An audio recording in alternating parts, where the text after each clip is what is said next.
Bien, on est prêt. Je t'invite à prendre le micro, Hugoline, ainsi que Manon. Hop.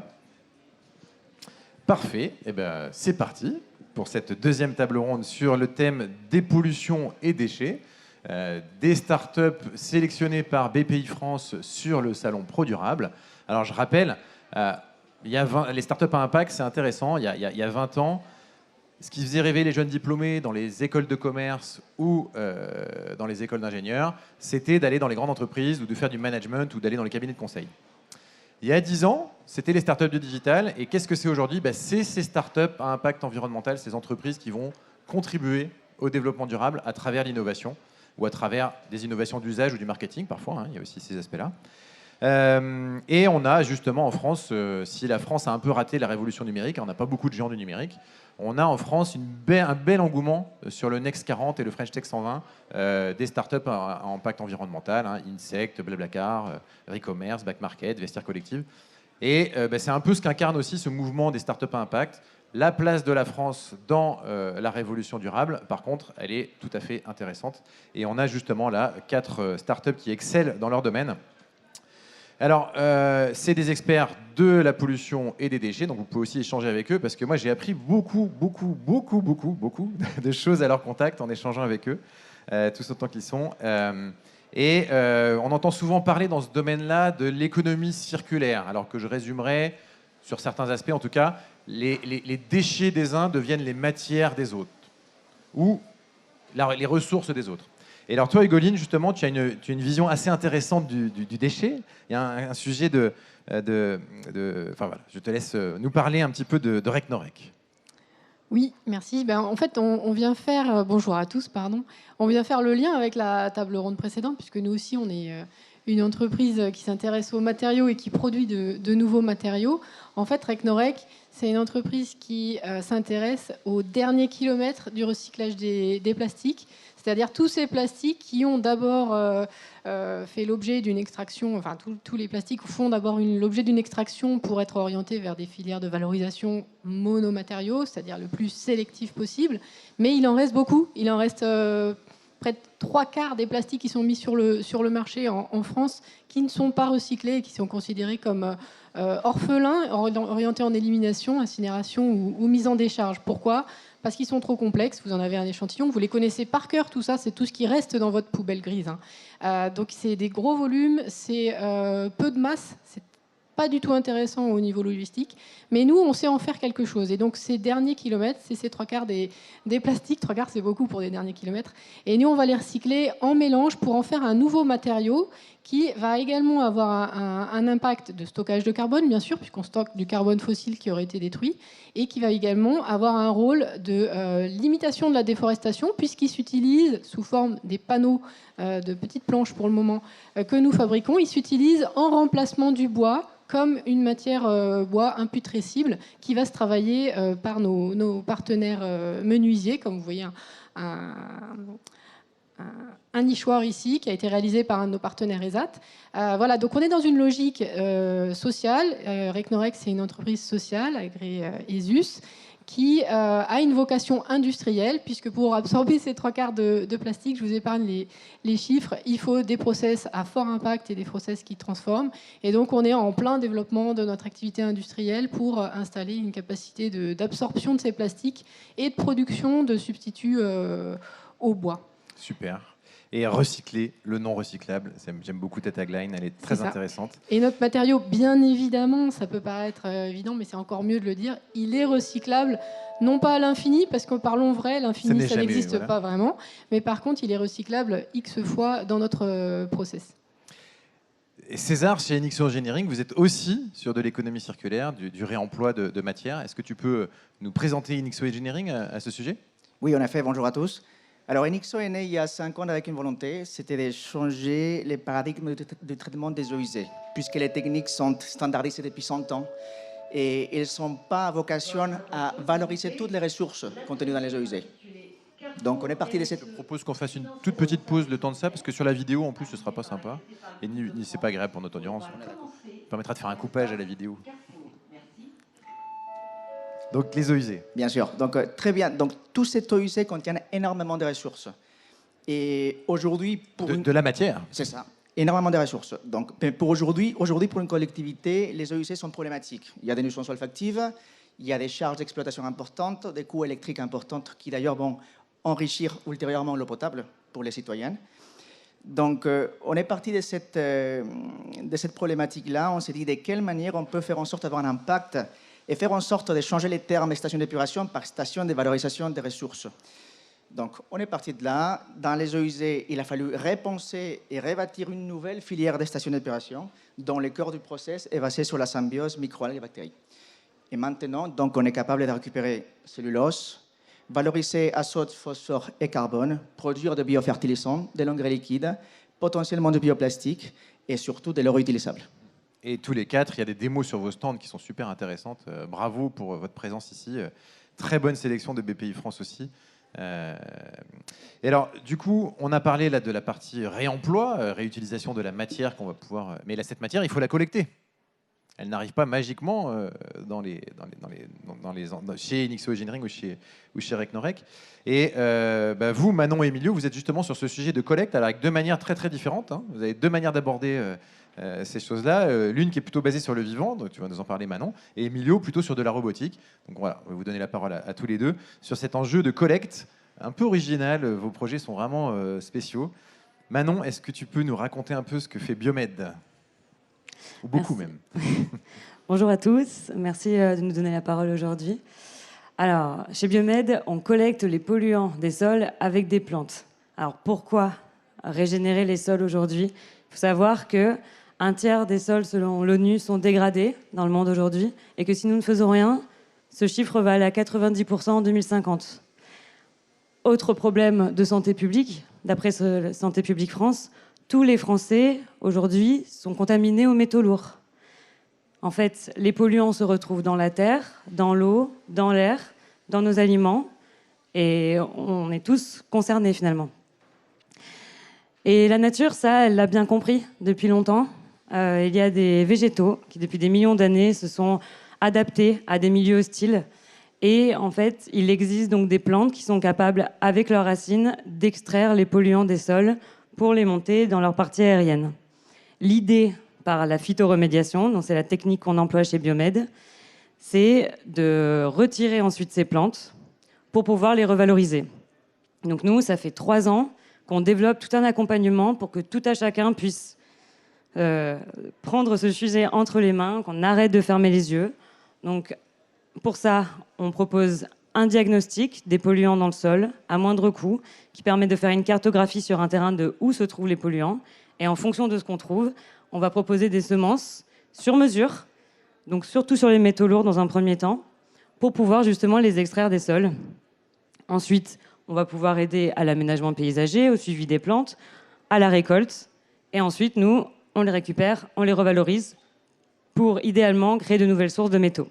Et alors, pour ajouter un petit peu de profondeur et qu'on comprenne bien, on a marqué phytoextraction. Moi, je trouvais que ce thème était simple, mais ça va plus loin. Tu vas parler de phytorémédiation parce qu'il y a un sujet de régénération. On parle d'innovation régénérative. C'est quelque chose, c'est un nouveau concept qu'on commence à entendre. Il y a la régénération du vivant. Ne pas l'impacter négativement, c'est bien. Mais si en plus on peut l'aider à se développer, donc tu peux nous dire un peu phytorémédiation et régénération. C'est quoi la philosophie derrière ? Il se passe quoi ? Alors, dans la régénération des sols, il y a énormément de méthodes. On peut aider le sol à se refertiliser, à se biostimuler. On peut l'aider à avoir une meilleure rétention de l'eau. Bon, nous, on s'occupe des pollutions. Et dans les pollutions, en fait, il y a plusieurs manières de les traiter. Mais les plantes, elles, leur manière de les traiter s'appelle la phytoremédiation. Dans la phytoremédiation, il y a plusieurs méthodes.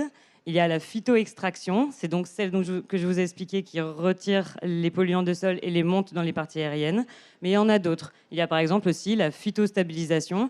La phytostabilisation, elle permet de ne pas avoir à couper les plantes, donc à planter des arbres. Donc en fait, il existe des arbres qui captent les polluants au niveau de leurs racines et les immobilisent, ce qui permet de ne pas avoir les pollutions qui descendent dans les nappes phréatiques.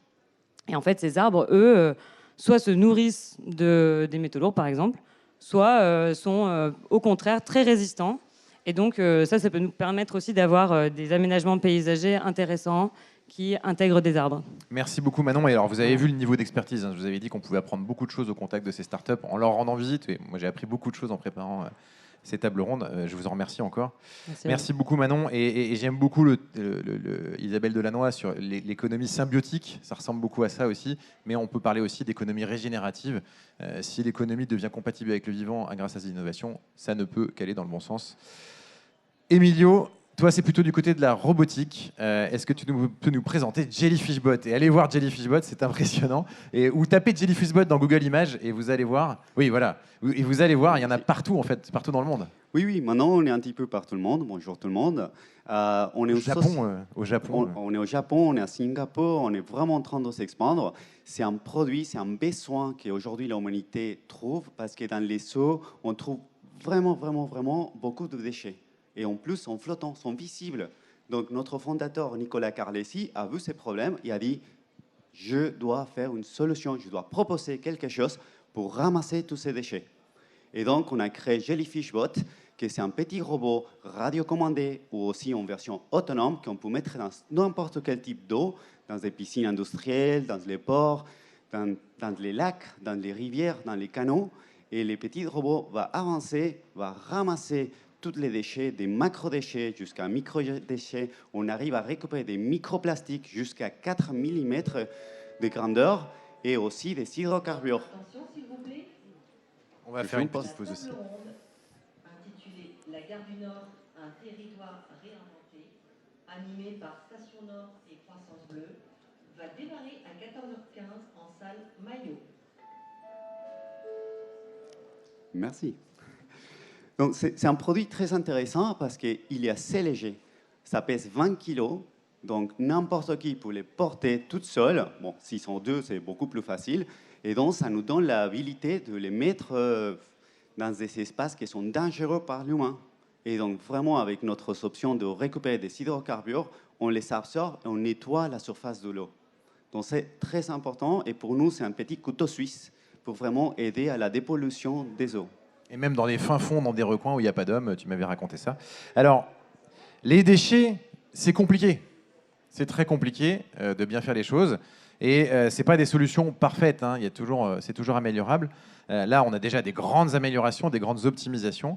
Mais ces solutions sont en aucun cas parfaites.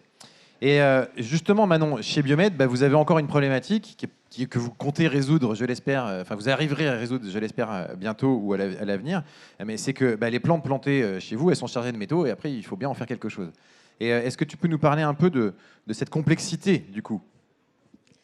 Oui, alors, en effet, notre mission, c'est de ne surtout pas laisser les polluants ni retomber dans le sol une fois que les plantes ont extrait, ni charger les déchets verts avec des polluants. Donc, on les récupère et il y a énormément d'applications qui sont possibles en cosmétique, en médical, surtout pour le cuivre, aussi en biocarburant, en biocontrôle, énormément d'applications. Sauf que, encore faut-il que ceux qui ont les moyens de production laissent aussi leur chance en termes de recherche et de volume à des jeunes entreprises. Et donc, en fait, pour chaque métal, il y a une filière à créer. Et alors là, on n'a pas peur de ça, hein, mais on va métal par métal. Pour le cuivre, on est bien avancé, mais on dépollue plus qu'on s'est revalorisé pour l'instant. Voilà. Et ça, c'est pas que votre choix, c'est un sujet de filière et de structuration ou de réseautage, même les partenariats, l'ODD 17, les partenariats pour réussir les objectifs. Et ça peut passer aussi par BPI France ou par ces partenariats avec des industriels qui vont essayer de vous connecter. Et puis aussi, il faut qu'ils s'y mettent. Hein, voilà. Merci beaucoup Manon. Et en tout cas, quand même très positif parce que les métaux lourds, ils ne restent pas dans le sol. Et ça, c'est plutôt une bonne chose.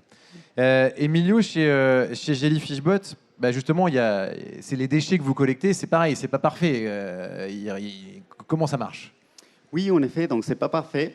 Nous, vraiment, on ramasse les déchets. Après, pour les recyclages, vraiment, ça va dépendre de chaque région.